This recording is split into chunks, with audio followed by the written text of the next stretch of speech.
म्हणजे मी या सगळ्या प्रकाराची माहिती घेतो, सविस्तर माहिती घेतो आणि मी तुमच्याशी सविस्तर बोलेनच. परंतु संजय दिना पाटील खासदारांची माझी चर्चा झाली, मी त्यांच्याशी बोललो. त्यांनी माझ्याकडे भावना व्यक्त केली की पत्रकारांच्या बद्दल चुकीचं वक्तव्य करण्याची माझी इच्छा बिलकुल नव्हती. मी पत्रकारांचा अपमान, नेहमी पत्रकार आणि माझे संबंध चांगले राहिलेले आहेत. पत्रकारांच्या भावना दुखावण्याचा माझा कुठलाही हेतू नव्हता. परंतु दररोज जे कोणी काय त्यांना म्हणतात, अरे जे रोज त्यांच्या विरोधामध्ये बोलतात, रोज त्यांच्या बद्दल अपशब्द काढतात, तोडून टाका, मारून टाका, तोडवून टाका, घरात घुसा आणि अतिशय खालच्या दर्जाच्या, नीच दर्जाचे, अतिशय खालच्या दर्जाचे जे शब्द वापरतात आपल्या मीडिया समोर, खरं म्हणजे हा मीडियाचा देखील अपमान आहे. किती वेळापासून काय काय बोलतायत तेही आपण पाहिलेलं आहे. याचा राग संजय पाटील यांच्या मनामध्ये आहे. त्या पत्रकारांच्या बाबतीमध्ये त्यांच्या मनामध्ये कुठलाही राग नाही आणि पत्रकारांच्या बाबतीमध्ये अशा प्रकारचं वक्तव्य कधी आम्ही कोणी लोकप्रतिनिधींनी करूही नये. आणि त्यामुळे मी त्यांना सांगितलेलं आहे की आपल्याकडून काही शब्द गेले असतील पत्रकारांचे अपमानजनक, तर आपण पत्रकारांशी बोलून दिलगिरी व्यक्त करू.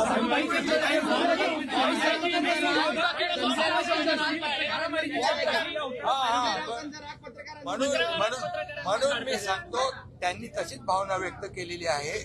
तर मी आपल्याला एवढंच सांगतो की जे लोक आता संजय दिना पाटील यांनी माझ्याजवळ भावना व्यक्त केल्या, पत्रकारांचा अपमान मला करायचा नव्हता बिलकुल, परंतु जे दररोज त्यांच्या विरोधामध्ये जे वक्तव्य करतायत, त्यांच्या घरातल्या परिवाराच्या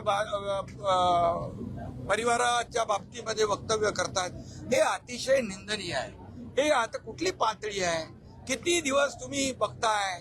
अगदी 2022 पासून आपण काय भाषा, काय लोक वापरतायत?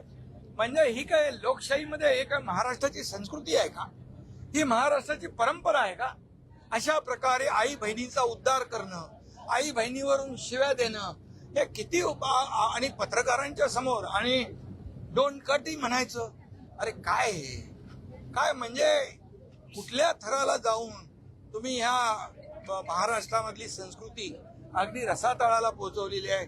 याचा राग संजय पाटील यांच्या मनामध्ये आहे. मी पुन्हा एकदा सांगतो, संजय पाटलांनी माझ्याकडे भावना व्यक्त केल्यात, कुठल्याही पत्रकारांचा अपमान मला करायचा नाही.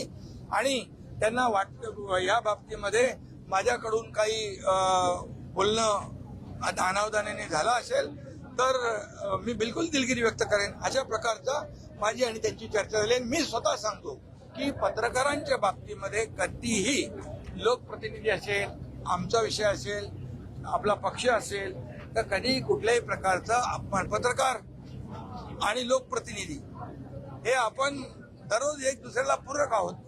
त्यामुळे मी आपल्याला सांगतो, अशा प्रकारची भावना आमच्या कुठल्याही माणसाची नाही.